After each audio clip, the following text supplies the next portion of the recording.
ప్రార్థన కుడికట్టు చేయవచ్చిన మీకు వందనాలు స్తోత్రాలు చెల్లిస్తూ ఉన్నాను. అందరికి వందనాలు. ఈ ఉదయకాల సమయంలో ఈ విధంగా మీరు వచ్చేది రావడం చాలా సంతోషం. ఆయన మంది రావడం ఉంటున్న వేళ చేత నా దేవుడు మీరు తృప్తిపరచును గాక. ఆదికాండం 19వ అధ్యాయం 15వ వాక్యాన్ని మనం చదువుకుంటాం.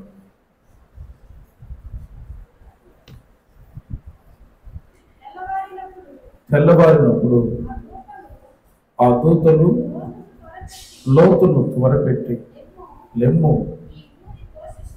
ఈ ఊరి దోష శిక్షలో నశించుకోకుండా నీ భార్యను ఇక్కడనున్న నీ ఇద్దరు కుమార్తెలను తీసుకుని రమ్మని చెప్పి చాలు. చదువుబడిన ఈ వాక్య భాగంలో తెల్లవారినప్పుడు అనే మాట మీద కొన్ని విషయాలు మీకు తెలియజేస్తాను. ఈ ఉదయకాలం దీవెనలు నా దేవుడు మీకు మెండుగా దయచేయును గాక. తెల్లవారినప్పుడు ఉదయకాల సమయము అనే మాటలు అక్కడక్కడ బైబిల్ గ్రంథంలో చాలా రాయబడ్డాయి. తెల్లవారినప్పుడు దేవుడు అక్కడ లోతుతో మాట్లాడుతూ ఉన్నాడు. రాబోయే ఆ దోష శిక్ష నుండి తప్పించబడాలి అనే ఉద్దేశం చేత లోతుతో తెల్లవారినప్పుడు మాట్లాడుతూ ఉన్నాడు. ఈ ఉదయకాలము లేక తెల్లవారినప్పుడు ఏం చేస్తారు? లోకంలో అయితే ఉదయాన్నే లేచి వాళ్ళు ఇంటి ముందు శుభ్రం చేసుకొని వాళ్ళు ముగ్గులు వేస్తూ ఉంటారు. ఒక పెద్ద చెప్పేవాళ్ళు ఇంటి ముందు అలా ముగ్గులు వేయడం సాతాన్ని వాళ్ళు ఆహ్వానించినట్లుగా. ఇలా లోకరీతిగా లోక సంబంధమైన ప్రజలు ఉదయాన్నే లేచి ఎన్నో కార్యక్రమాలు చేస్తూ ఉంటారు.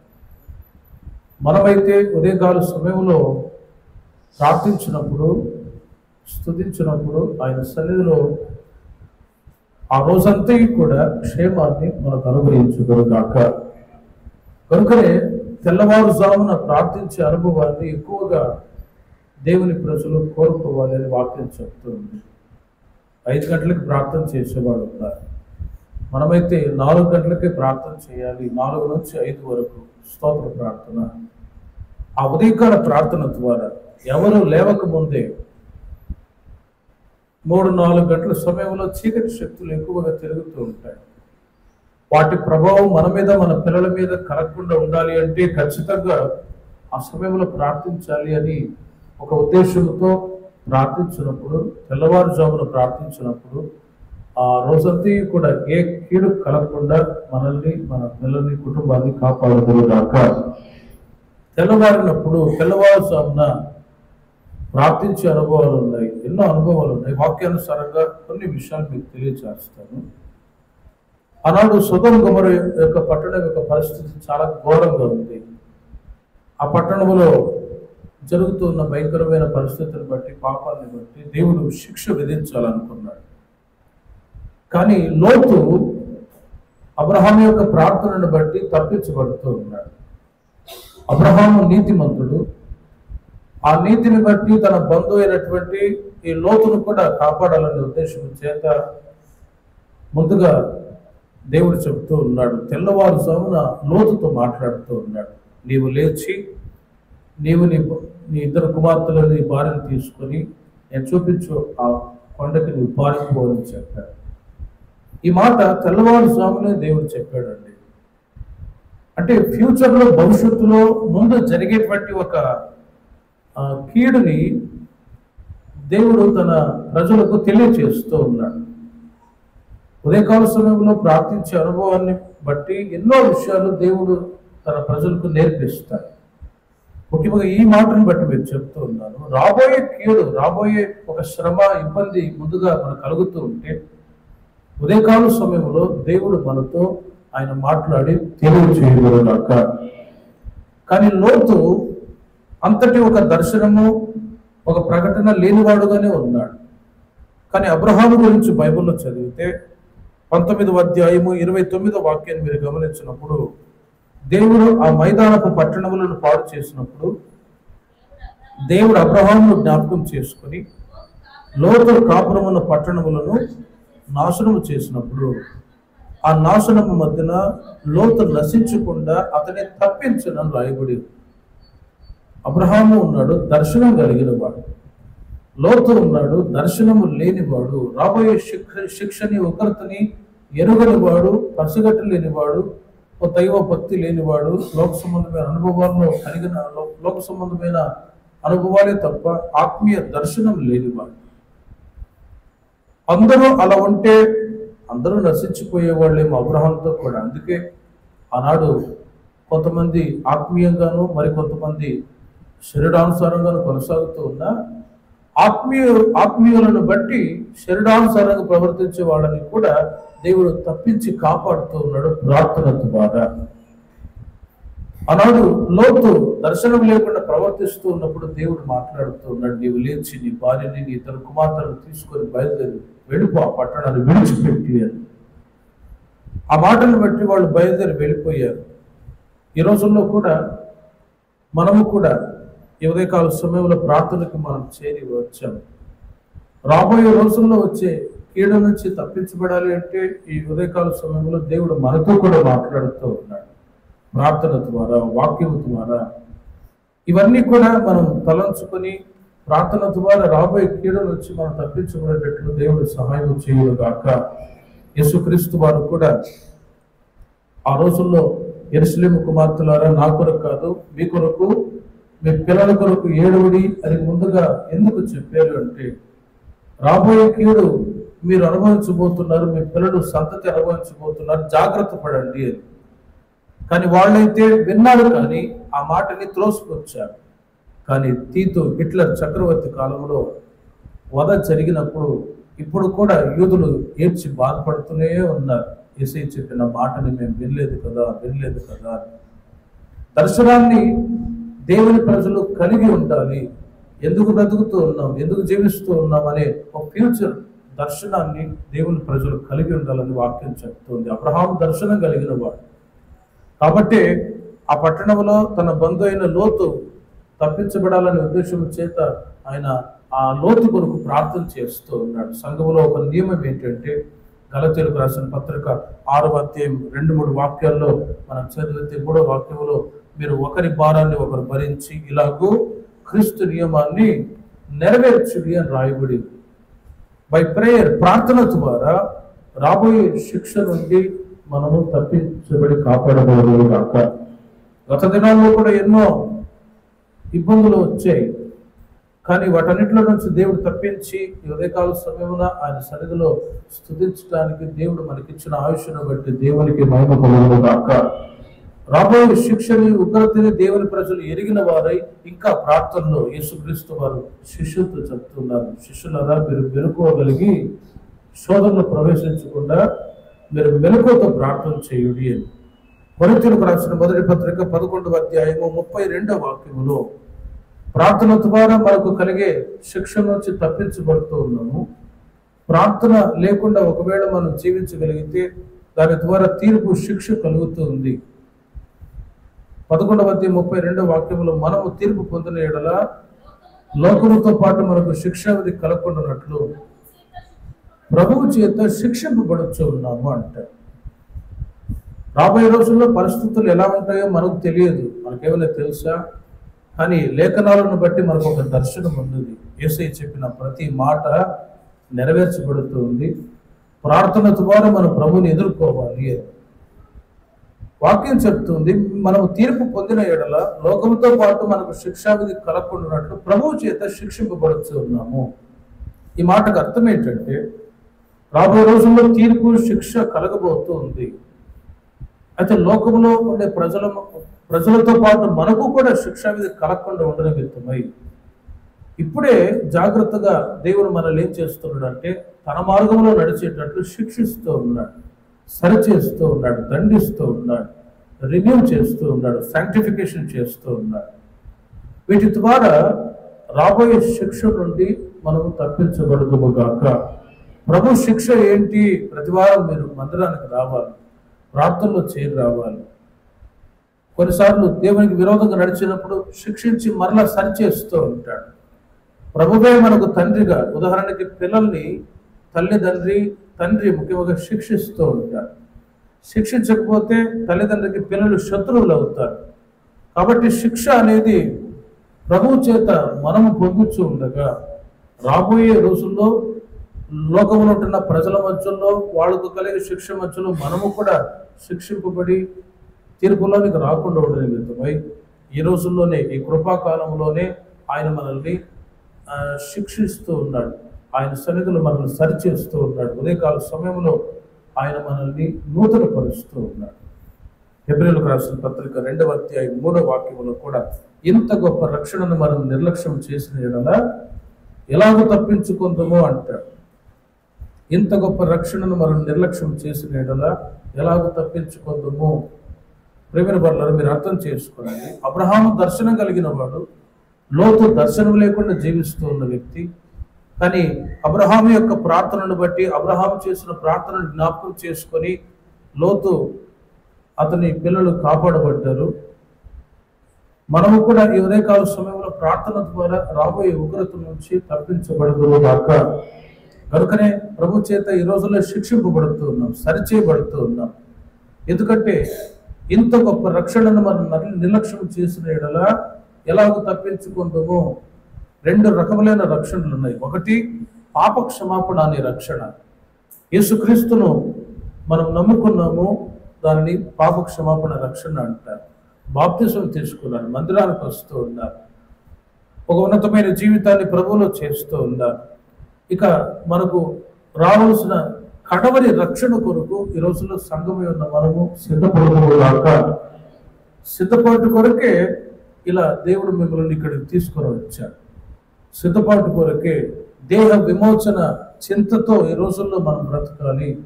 ప్రభు ఎప్పుడు వస్తాడు, ఆయన రాకడకు నేను ఎప్పుడు సిద్ధపరచబడుతాను, ఎప్పుడు ఆయన సన్నిధికి చేరుతాను అనే ఆ నిరీక్షణతో దేవుని ప్రజలు ఉండాలని కోరుకుంటూ ఉన్నాడు. ఆ నిరీక్షణ చాలా మందికి లేదు. ఏకాడికి కర్తరుని ఆశీర్వదింప, ఆమేన్, అదిగో వచ్చేసి ఆశీర్వాదం. కర్తరునకు నల్ల వేలే కొడుప, వచ్చేసింది ఉద్యోగం. కర్తర్ ఇనికి ఇందు వర్షం నల్ల కళ్యాణం నడకపోదు, ఆమేన్. ఈ మాటలే తప్ప ప్రభు రాకడను గురించినటువంటి ఒక ఆలోచనలు చాలా సంఘాల్లో లేవండి.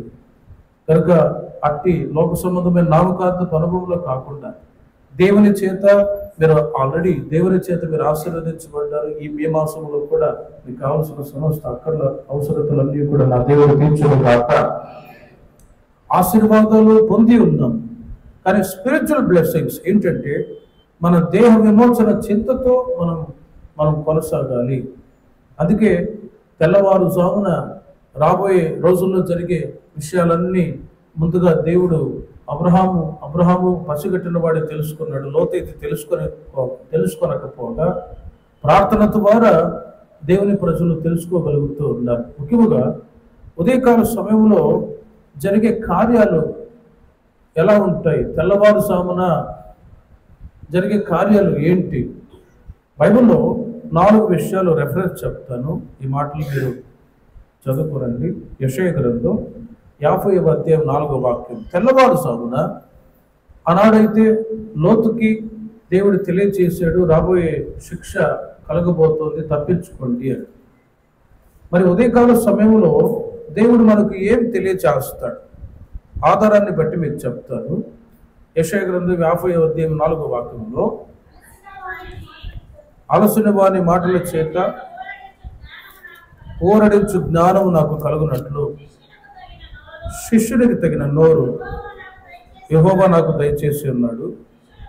శిష్యులు వినున్నట్లుగా నేను వినుటకై ఆయన ప్రతి ఉదయం నాకు వినుబుద్ధి పుట్టించుచూ ఉన్నాడు. ఎర్లీ మార్నింగ్, తెల్లవారుజామున, ఉదయకాల సమయమున దేవుడు మనకు ఇచ్చే ఆత్మీయ ఆశీర్వాదాలు ఏంటంటే ఆయన మనతో మాట్లాడుదురుగాక. ఉదయకాల సమయంలో దేవుడు మాట్లాడతాడండి. అందుకే ప్రతిసారి దేవుని సన్నిధికి మనం వస్తూ ఉన్నాం. ఇక్కడికి వచ్చినప్పుడు మనం కూడా ప్రార్థన చేసుకోవాలి. శిష్యులు వినట్లుగా నేను వినుటకై ఆయన ప్రతి ఉదయం నాకు వినుబుద్ధి పుట్టించుచూ ఉన్నాడు. ఎర్లీ మార్నింగ్ ప్రేయర్ అంటే చాలా బాగుంటుంది. ఎర్లీ మార్నింగ్ ఉదయకాల ప్రార్థనలు చాలా బాగుంటాయి. ఆర్సీ మోడ్ చూస్తే 4-5 గంటలకి రెడీ వెళ్ళిపోతారు అర్లీ మార్నింగ్. ఇప్పుడు మనం రాగలమా? 8 గంటలకు కూడా వచ్చేవాళ్ళు ఉన్నారు. కానీ ప్రేమిన వల్ల ఆసక్తి ఉదయకాల సమయంలో తెల్లవారుజామున మనం దేవుని దగ్గరికి ఆయన సన్నిధికి వచ్చినప్పుడు ఆయన మనతో మాట్లాడుతాడుగాక. ఏం మాట్లాడతాడు? దేవుని యొక్క హెచ్చరికను పొందే విషయాలు, ఫ్యూచర్లో మన జీవితాల్లో దేవుడు చేసే కార్యాలని వాక్యం ద్వారా తెలియచేస్తాడు. మీరు మీ పిల్లలతో మాట్లాడతారు, నల్ల పడికనో నువ్వు అలా ఉండాలి, ఇలా ఉండాలి, ఎక్కడ చెడుకి చోటు ఇవ్వకూడదు, మంచి చెప్తారు, చెడుకి దూరంగా ఉండమని కూడా చెప్తారు. ప్రతి విషయాలు ప్రతి తల్లిదండ్రి పిల్లలకు బోధిస్తూ ఉంటారు. సంఘంలో మనకు బోధించేది యేసయ్య.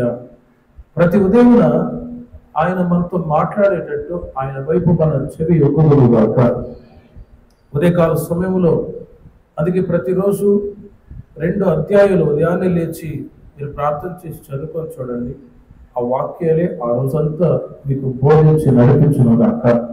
నీ వాక్యమే నా పాదములకు దీపము, నా త్రోవకు వెలుగై ఉన్నది అని వాక్యం చెప్తుంది. వాక్యములో ఉంటున్న గొప్పతనాన్ని కీర్తనాకారుడు దావీదు బహుగా అనుభవించాడు. ఈ రోజుల్లో మీరు కూడా ప్రతిరోజు వాట్సాప్లో వాక్యాలు పెట్టేవాడు ఉన్నారు, మంచిదే. కానీ ఏదో ఒక వాక్యంతో సంతృప్తి చెందకుండా ప్రతి ఉదయాన్నే లేచి ప్రార్థన చేసుకుని ఒక 2 అధ్యాయాలు మీరు చదువుకొని వెళ్ళి చూడండి. ఆ రోజంతా నా దేవుడు నెమ్మదిని మీకు అనుగ్రహించుగాక. ఆయన వాక్యం ద్వారా కలిగే ఆశీర్వాదం, నెమ్మది, పీస్ ఆఫ్ మైండ్. ఏదో క్యాలెండర్లో ఒక వాక్యాన్ని చదువుకొని వెళ్ళడం మంచిదే, కానీ ఒక 2 అధ్యాయాలు మీరు చదువుకొని వెళ్ళి చూడండి. ఖచ్చితంగా ఆ రోజంతా కూడా దేవుడు మీకు బోధించి, మీరు పనిచేస్తున్న స్థలాల్లో కానీ, మీరు ఇంట ఉన్న బయట ఉన్నా, మీరు ఒకవేళ కలవరంతో అనాలోచనతో ఒకవేళ దిగులు చెందుతూ ఉన్నా, వాక్యము ద్వారా నా దేవుడు మీకు ఆలోచన అనుగ్రహించదుగాక. మన ఆలోచన, మన తలంపులు వ్యర్థం. దేవుని యొక్క వాక్యాలు వినే కొలది దైవ జ్ఞానం చేత మనం నడిపించబడతాం. మరలా ఎవరు అడ్వైస్ ఇవ్వని అవసరమే లేదండి. వాక్యాలు మీరు చదివి ఆ విధంగా నడిపించబడుతున్నప్పుడు వాక్యాలే మీకు బోధిస్తాయి.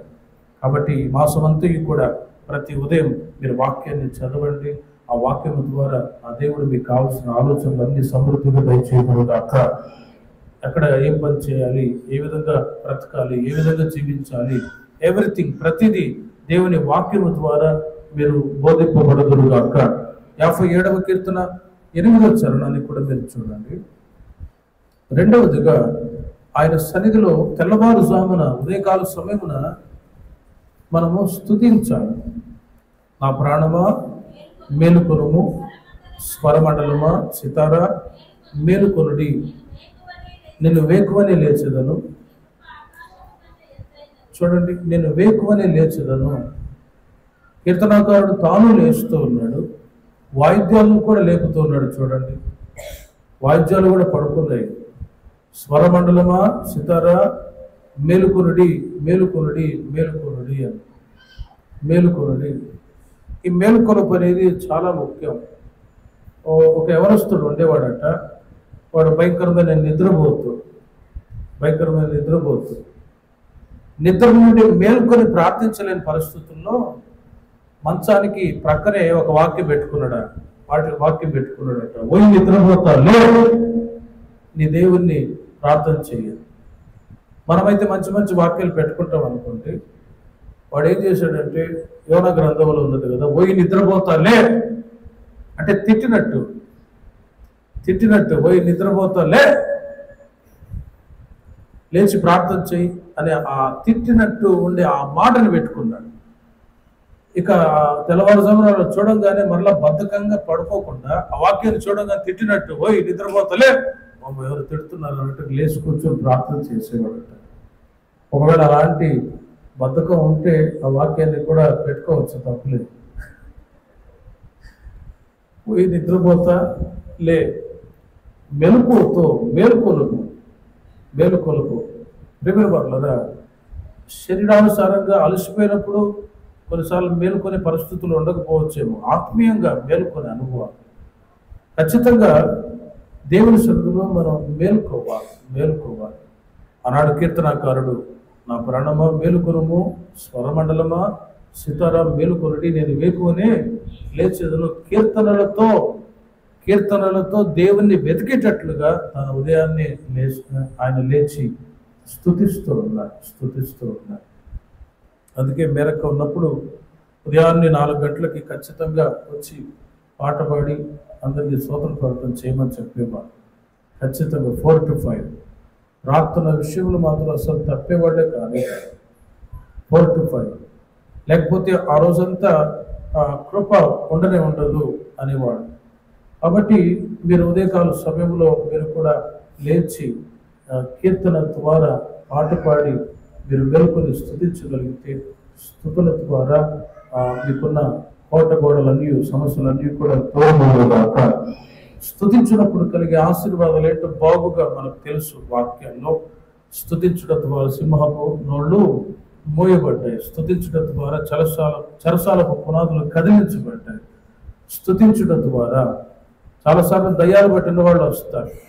యేసు రక్తం అని పాట పాడితే చాలు, ఆ పాట ద్వారానే ఆ శక్తులు బయటపడి పారిపోయి స్వస్థత పొందిన వ్యక్తులు కూడా ఉన్నారు.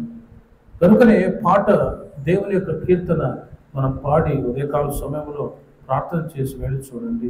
ఈ మాసం అంతా కూడా ఎలాంటి ఒక చెరసల లాంటి పరిస్థితులు ఉన్నా కూడా వాటి అన్నిటిలో నుంచి నా దేవుడు విడుదల చేయదురుగాక.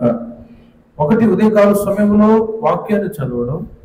రెండవది, ఉదయకాల సమయంలో స్తుతించడం మేల్కొని ఖచ్చితంగా ఒక పాట పాడి ప్రభునామాన్ని స్తుతించాలి. తద్వారా కీర్తన ద్వారా ఆనాడు ఎరికో కోట గోడలు కూల్చబడ్డట్టుగా ఏ కష్టమన్నా శ్రమన్నా అవన్నీ కూడా మర్చిపోయేటట్లు దేవుడు చేసి జయ జీవితాన్ని ఈ మే మాసంలో నా దేవుడు సమృద్ధిగా దయచేయదురుగాక. మీరు ఇంట ఉన్న బయట ఉన్న దేవుని పాట పాడి చూడండి. నాకు తెలిసిన ఒక ఆయన ఉన్నాడు, విశ్వాసి. ఆయన ఎప్పుడు పాటలు పెట్టుకొని ఉంటాడట, పాటలు వింటూ ఉంటాడు. బ్యాంకులో జాబ్ ఆయన, అక్కడ కూడా పెట్టుకొని పాటలు వింటూనే ఉంటాడట. అలాగని ఎక్కడ పడితే అక్కడ పెట్టుకోమని వినమని కాదు, కానీ మనం ఎల్లప్పుడూ ప్రభునామస్మరణ చేస్తూ ఉండేటట్లుగా కీర్తన మన నోట ఎల్లప్పుడూ ఉండేగాక. విలాప వాక్యములు 3వ అధ్యాయము 22-23 వాక్యాల్లో మీరు చూడండి.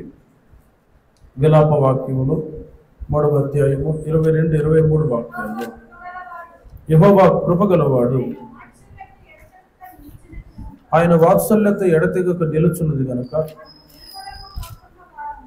మనము నిర్మూలము కాకుండా ఉన్నవారము, అనుదినము నూతనముగా ఆయనకు వాత్సల్యత పుట్టుచున్నది, నీవెంతైనా నమ్మదగిన వాడవు అని ఆ విలాప వాక్యాల్లో ఇర్మియా ఆ విలాప వాక్యాలు రాస్తూ ఉన్నారు. ప్రేమ వల్ల అనుదినము నూతనముగా ఆయనకు వాత్సల్యత పుట్టుచున్నది. ఇర్మియా ఒక గొప్ప ప్రవక్త. ఆయనకు కూడా పరిచర్లు ఎన్నో శోధనలు, సమస్యలు, పోరాటాలు ఎదురయ్యాయి. వాటిని బట్టి అనుదినము నూతనమైన కృప పొందుకొని ఒక ఉన్నతమైన పరిచర్య చేయటానికి దేవుని సన్నిధిలో ఇలా ప్రార్థిస్తూ ఉన్నాడు. ఆ మాటల్లో ముఖ్యమైన మాట, అనుదినము నూతనముగా ఆయన వాత్సల్యత పుట్టుచు ఉన్నది. సేవ నిమిత్తమై ఇర్మియా బయలుదేరి వెళ్ళినప్పుడు లెక్కలేనన్ని హింస అనుభవిస్తూ ఉన్నాడు. వాటిని జయించటానికి కృప కావాలి. కృప లేకపోతే జయించలేము.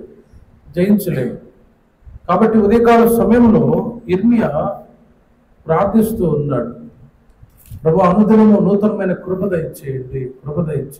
నిన్నటి రోజున ఏదో ఒక సమస్య, ఇబ్బంది మీరు ఎదుర్కొన్నారు, జయించారు. మరి జయించని వాళ్ళు లోకములు ఎంతో మంది ఉన్నారు. నిన్నటి రోజున ఒక న్యూస్ ఏంటంటే, హైదరాబాద్లో ఒక డాక్టర్ అట, ఆయన భార్యని 2 పిల్లల్ని ముసలమ్మని గొంతుకోసి చెప్పేశాడు. వీడు కూడా ఊరేసుకొని చచ్చిపోయాడు. చూడండి, కుటుంబం మొత్తం ఒక శ్రమ, ఇబ్బంది, సమస్య రాగానే సాతానుడు ఏం చేస్తున్నాడంటే, మరి అతనికి ఏమి సమస్య వచ్చిందో తెలియదు, అప్పులు సమస్యలు వచ్చాయి అని అంటారు. సాతానుడు లోకంలో ఒక చిన్న సమస్య, ఇబ్బందులు కలగజేసి సాతానుడు తన ప్రజలు నరకానికి తీసుకొని వెళ్ళిపోతూ ఉన్నాడు, అలాంటి దురాలోచన చేత. అయితే దేవుని ప్రజలైన మనకు వాళ్ళకు ఉండే వ్యత్యాసం అదే. మనమైతే ఏదైనా ఒక సమస్య రాగానే ఆ రోజంతా మనం ప్రార్థన చేస్తాం, సేవకుల దగ్గర ప్రార్థన చేయించుకుంటాం. సంఘ సహవాసము, సేవకుల సహవాసము ద్వారా దేవుడు మీకు ఈ మాసం అంతా ధైర్యాన్ని పుట్టించుకోగాక. ఏ ఒక్క సహవాసము ధైర్యపరిచే అనుభవాలు లేకపోతే కృంగిపోయే పరిస్థితులు వస్తాయి. లోకంలో చూడండి, ప్రతిరోజు అలాంటి ఇన్సిడెంట్ ఎన్నో జరుగుతూ ఉంటాయి. ఎంతో మంది రకరకాలుగా చనిపోతూ ఉన్నారు. కారణం ఏంటంటే ఆదరించే వాళ్ళు లేరు, ఆలోచన చెప్పేవాళ్ళు లేరు, ధైర్యపరిచే వాళ్ళు లేరు. కనుకనే ఒక స్పిరిచువల్ వేలో నడిపించబడని స్థితిలో చాలా మంది అలా మరణిస్తూ ఉన్నారు. కానీ మనకైతే యేసయ్య ఆయన ఈ మాసం అంతా మిమ్మల్ని ధైర్యపరచగలుగాక. ఈ మాసం అంతా కూడా అనుదిన నూతన కృప దయచేయుగాక. ఏదైనా సమస్య, ఇబ్బంది రాగానే వెంటనే మోకరించి ప్రార్థన చేసి చూడండి, కృపను అనుగ్రహించి కఠినమైన సమస్య ఉన్నా కూడా ఒక ధైర్యం అనేది యేసయ్య తన కృప ద్వారా మనకు అనుగ్రహిస్తాడు. ఆనాడు ఇర్మియా గొప్ప ప్రవక్త, ఆయనకు ఎదురయ్యే శ్రమ, హింసను బట్టి దేవుని నుండి దూరం కాలేదు కదా, దేవుని విడిచి దూరం కాలేదు. దానికి బదులుగా ఆయన మోకరించి ప్రార్థిస్తూ కృపను పొందుకుంటూ ఉన్నాడు. అందుకే ఒక 5 నిమిషాలు మనం ప్రార్థన చేశాం, ఈ మాసానికి కావాల్సిన కృప దయచేయండి అని. అలా కృప కొరకు మీరు ప్రార్థన చేసుకున్నప్పుడు ఈరోజు మాత్రమే కాదు, ప్రతిరోజు ఒక 10 నిమిషాలు మీరు ప్రార్థన చేసుకొని ఈ మాసం అంతా మీరు ఉదయాన్నే ప్రార్థన చేసుకుని వెళ్ళి చూడండి, ఆ దేవుడు కృప సమృద్ధిగా దయచేయగలుగాక. స్పెషల్గా మీకు ఎదురయ్యే శ్రమ నుంచి విడుదల పొందటానికి ఈ కృప అవసరం. ఉద్యోగాలకు వెళుతూ ఉన్నారు, జాబ్స్కి వెళుతూ ఉన్నారు, అక్కడ ఏదో ఇబ్బంది కలిగింది, వెంటనే కృప మనకు సహాయం చేస్తుంది, ధైర్యం ఇస్తుంది, ఆలోచన చెప్తుంది. కృప లేకపోతే ఆ సమస్యని ఎదుర్కోలేదు. ఉదాహరణకి నేను బెంగళూరులో జాబ్ చేస్తూ ఉండేవాడిని, హెచ్ఏఎల్లో జాబ్కి వెళ్ళేవాడిని. అక్కడ ఎన్నో టెన్షన్స్. ఆ డైరూమ్లో వర్క్ చేస్తున్నప్పుడు రకరకాల టెన్షన్స్. వాళ్ళు వర్క్ ఇచ్చేవాళ్ళు, దాన్ని చేసేవాళ్ళు, ఇంకొంతమందికి వర్క్ ఇచ్చేవాళ్ళు, అది చేయకపోగా గొడవలు వచ్చేవి. అంతకుముందు అక్కడ ఏం చేసేవాళ్ళట, ఆ ఫర్నెస్లో వేసి చంపేసేవాళ్ళట ఆ గొడవలతో.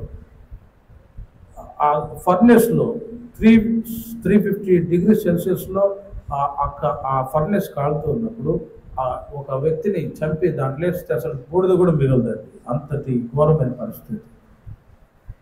అప్పుడు దేవుని ప్రజలైన మనకు కూడా ఎలాంటి ఒక గొడవలు కానీ, అసమాధానాలు కానీ, పనిచేసే స్థలాల్లో ప్రెషర్ రాకుండా పీస్ఫుల్గా మీరు ఉద్యోగాలు చేయటానికి, సమాధానంగా మీరు పనులు చేసుకోవటానికి ఆ కృప సహాయం చేయనుగాక. అందుకే కృప కొరకు మీరు ప్రార్థన చేసుకోవాలి. ఎర్లీ మార్నింగ్ లేచి ఈ దినానికి కావాల్సిన కృప దయచే ప్రభువా, కృప దయచేయండి ఆయన. అప్పుడే ఆ కృప మీకు అనుగ్రహింపబడుతుంది. అప్పుడు ఏ కష్టం వచ్చినా కూడా, అపొస్తలుడైన పౌలు గారు కూడా అంటాడు, నేను అధికముగా అతిశయపడకుండా నిమిత్తం నా శరీరంలో ఒక ముళ్ళు పెట్టబడింది, ఆ ముళ్ళు తొలగిపోవాలని ముమ్మారు ప్రార్థన చేసుకున్నాడు. ముళ్ళు తొలగిపోవాలి అంటే ప్రార్థన అవసరం. వెంటనే ముళ్ళు అంటే కంప చెట్లో ఉండే ముళ్ళు కాదు, ఒక శ్రమ, హింస, కష్టం, నింద, అవమానాలు ఇవి తొలగిపోవు నిమిత్తమై ముమ్మారు ప్రార్థన చేసుకుంటే దేవుడు అంటాడు, నా కృప నీకు చాలును. ఈ మే మాసం అంతా నా దేవుడు కృప సమృద్ధిగా దయచేయుదురుగాక. 2వ కీర్తన 12వ చరణాన్ని చూడండి. 2వ కీర్తన 12వ చరణములో, ఆయన కోపము త్వరగా రగులు కొనను, కుమారుని ముద్దు పెట్టుకుని లేని ఎడల ఆయన కోపించును. అప్పుడు మీరు త్రోవ తప్పి నశించెదరు. ఆయనను ఆశ్రయించు వారందరూ ధన్యులు. ప్రియమైన వారలారా, కుమారుని ముద్దు పెట్టుకుని లేని ఎడల ఆయన కోపించును. అప్పుడు మీరు త్రోవ తప్పి నశించెదరు అని అంటాడు.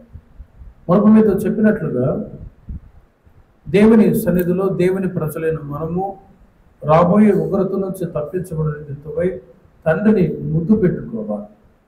మనం కుమారులము, తండ్రి మనకు తండ్రిగా ఉన్నాడు. ఇక్కడ కుమారుని ముద్దు పెట్టుకుని లేని ఎడల ఆయన కోపించును, అప్పుడు మీరు త్రోవ తప్పి నశించదురు. కుమారుడు అంటే యేసుక్రీస్తు వారు. ఆయన యొక్క అడుగుజాడల్లో నడిపించబడుతున్న మనం ప్రవక్తల గ్రంథాల్లో ఎన్నో విషయాలు రాయబడ్డాయి. ఈ ఏహెచ్కేలు, యోబేలు, ఆమోసు, ఈ ప్రవక్తల గ్రంథాల్లో ఆయన భయంకరమైన కోపం కలిగిన దేవుడు, ఉగ్రత కలిగిన దేవుడు అని ఎన్నో మాటలు రాయబడ్డాయి. మనం అంటాం యేసుక్రీస్తు అన్బిన్ స్వరూపి అని. ఎంత అన్బిన్ స్వరూపియో అంతే ఆయన రౌద్రము కలిగిన వాడు అని బైబిల్లో రాయబడి. కోపం వస్తే జరిగే పరిస్థితులు చాలా ఘోరంగానే ఉంటాయి. ఉదాహరణకి లోకంలో చూడండి, గొప్ప గొప్ప జపాన్ పట్టణంలో, ఉక్రెయిన్ ప్రాంతాల్లో చాలా అందమైన పట్టణాలు. మనిషి ఆ పట్టణాలని కాపాడుకోలేని పరిస్థితి. కానీ దేవునికి ఉగ్రత వచ్చింది అనుకోండి, ఆనాడు జలప్రళయం చేత ఎంతోమంది ప్రజలు నశించిపోయారు. ఎంత ప్రేమ కలిగిన వాడో అంతే రౌద్రం కలిగిన వాడు. సొదొమ గొమొర్రా పట్టణంలో కూడా అగ్నివర్షము చేత ప్రజలు నశించిపోయారు. జలప్రళయంతో ప్రజలు నశించిపోయారు. ఎంత ప్రేమ కలిగిన వాడో, ఎంతవరకు అంటే నోవాహుతో దేవుడు చెప్పాడు, నీవు వెళ్ళి నీతిని ప్రకటించు, అప్పుడు వాళ్ళు నా మాట విని నా మార్గంలో నడిపించబడతారు, లేకపోతే ఉగ్రత వస్తుంది. వినకపోవటం చేత ఏం జరిగింది? ఉగ్రత, నాశనం జరిగింది. కానీ అందుకే ఈ వాక్యంలో కూడా రాయబడి ఉంది, కుమారుని ముద్దు పెట్టుకోనుడి. అంటే యేసయ్యను మీరు ప్రేమించండి, ప్రభువుని మనం ప్రేమించండి, లేకపోతే ఆయన కోపించును. ఉదాహరణకి పిల్లలు ఉన్నారు. మీరు ఏదైనా కోపంతో పిల్లల్ని కోపపడినప్పుడు ఆ పిల్లలు వచ్చి డాడీ మమ్మీ అని ముద్దు పెట్టుకుంటే అప్పుడు పట్టబుద్ధి అవుతుందా? చెప్పండి, పట్టలేదు. మీరు అడిగి కాదు మమ్మీ అని చెప్పేసి వచ్చి మిమ్మల్ని ముద్దు పెట్టుకున్నారు అనుకో, మరలా పిల్లల్ని కొట్టగలరా? కొట్టలేదు, మరలా దగ్గర తీసుకుంటారు. అలాగే పరలోకంలో ఉంటున్న యేసయ్యని మనం ముద్దు పెట్టుకోవాలి ఆత్మీయంగా. అప్పుడు మనం నశించకుండా దేవుడు మనల్ని తప్పించి కాపాడుతురు కాక. కృపాకాలం యొక్క చివరి దినాల్లో ఉన్నాం. ఈ ఉదయకాల సమయంలో మనము కూడా యేసయ్యని మనం హత్తుకొని ఆయన అడుగుజాడల్లో నడుస్తూ ప్రభు యొక్క రాకడకై సిద్ధపడినట్లు నా దేవుడు కృప సమృద్ధిగా దయచేయుదురు కాక. ప్రార్థన చేసుకుందాం.